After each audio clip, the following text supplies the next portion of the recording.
DPP PDIP mengungkap soal alasan pihaknya memecat politisi senior PDIP Effendi Simbolon. Juru bicara DPP PDIP Aryo Seno Bagaskoro mengatakan, Effendi Simbolon dipecat lantaran ada tindakannya yang telah mencederai perangkat nilai dan prinsip-prinsip PDIP. Dalam hal ini maka pada saat melakukan komunikasi, menjalin suatu pertemuan, itu juga harus dilandaskan oleh gagasan dan value itu, kata Seno saat jumpa pers di kantor DPP PDIP, Jakarta, Minggu, tanggal 1 Desember tahun 2024.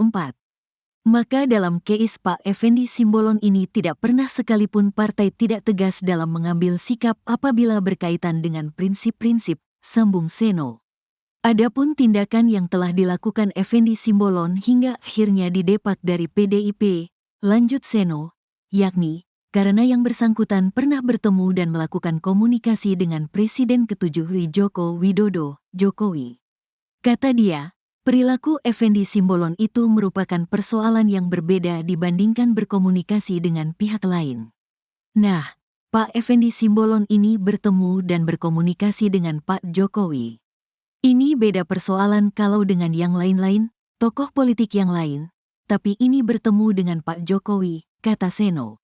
Pertemuan dengan Jokowi itu yang akhirnya membuat Effendi Simbolon mengambil langkah politik yang justru melenceng dari rekomendasi partai besutan Megawati Soekarnoputri. Di mana dalam persoalan ini, Effendi diketahui berada pada kubu pendukung Ridwan Kamil Suswono di Pilkada Jakarta. Padahal PDIP mengusung Pramono Anung Rano Karno. Sebelum kemudian mengambil suatu langkah politik yang berbeda dengan rekomendasi partai, kata dia. Seno lantas membeberkan alasan kenapa pertemuan dengan Jokowi menjadi penyebab besar Effendi dipecat. Kata dia, sosok Jokowi sudah menaruh suatu persoalan bahkan dosa-dosa untuk kehidupan politik di tanah air belakangan ini. Jadi, kalau bicara tentang Pak Jokowi maka berbagai persoalan dan dosa-dosa politik yang terjadi selama setidaknya beberapa waktu terakhir ini, kata dia. Tindakan dan perilaku Presiden ke-7 itu yang menurut Seno kini menjadi salah satu perbincangan di kalangan masyarakat bahkan anak muda. Pasalnya, apa yang dilakukan oleh Jokowi menurut dia, telah mencederai masa depan politik Indonesia dan mengganggu sendi-sendi demokrasi di tanah air. Maka pada saat Pak Effendi Simbolon melakukan suatu langkah politik yang berkong-kali-kong komunikasi dengan Pak Jokowi itu suatu hal yang tidak bisa dikompromi, tidak bisa ditoleransi oleh partai, kata dia. Mendengar pernyataan dari Seno, Sekjen DPP PDIP Hasto Kristianto berkelakar kalau sejatinya, siapapun kader PDIP termasuk Effendi Simbolon boleh bertemu dengan pihak lain asalkan bukan dengan Jokowi. Termasuk, kata Hasto, melakukan pertemuan dengan Ketua Umum DPP Partai Gerindra sekaligus Presiden Prabowo Subianto. Jadi, maksudnya Bung Seno, kalau ketemu Pak Prabowo nggak apa-apa, kira-kira seperti itu, tandas dia.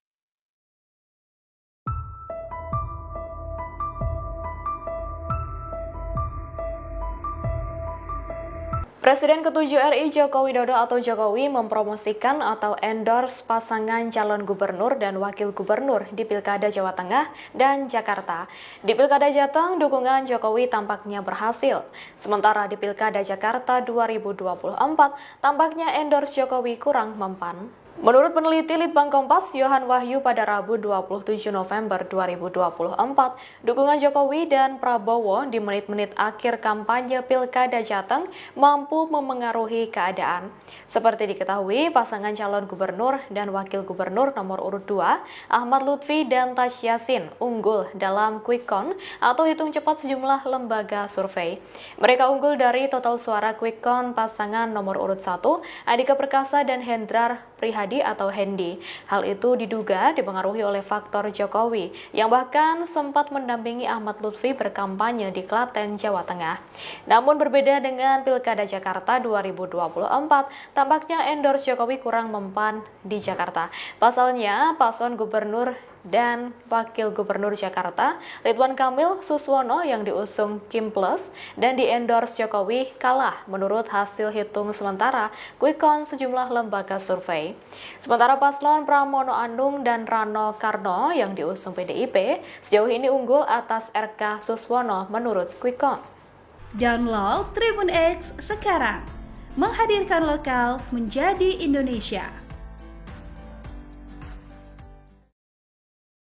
Jawa Tengah bukan hanya kandang banteng, namun menjadi tempat persemaian gagasan nasionalisme dan patriotisme. Beda pernyataan dari Ketum Megawati Soekarno Putri dengan kader PDIP Deddy Sitorus terkait kandang banteng.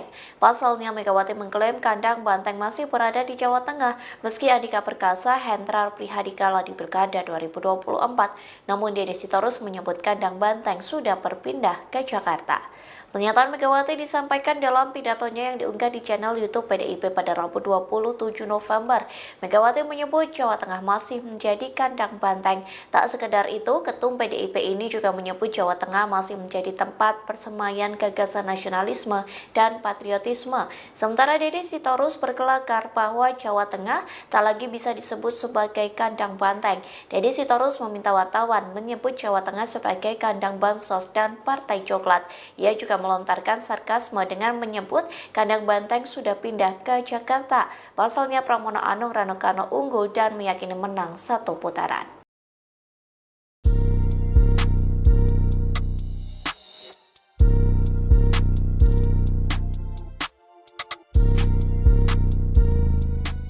Anies Baswedan dan Ganjar Pranowo yang sempat menjadi rival di Pilpres 2024 kini bersama dalam satu panggung.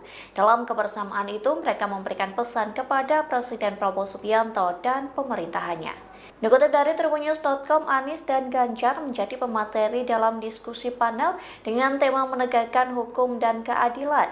Adapun diskusi ini menjadi salah satu rangkaian peringatan Hari Ulang Tahun ke-38 dan Rapat Kerja Nasional Ikatan Advokat Indonesia atau IKADIN di Bali pada Jumat 29 November lalu. Dalam acara tersebut, Anies membahas perjalanan hukum lintas waktu yang mengambil contoh dari sejarah VOC, perusahaan multinasional pertama di dunia yang menerbitkan saham publik.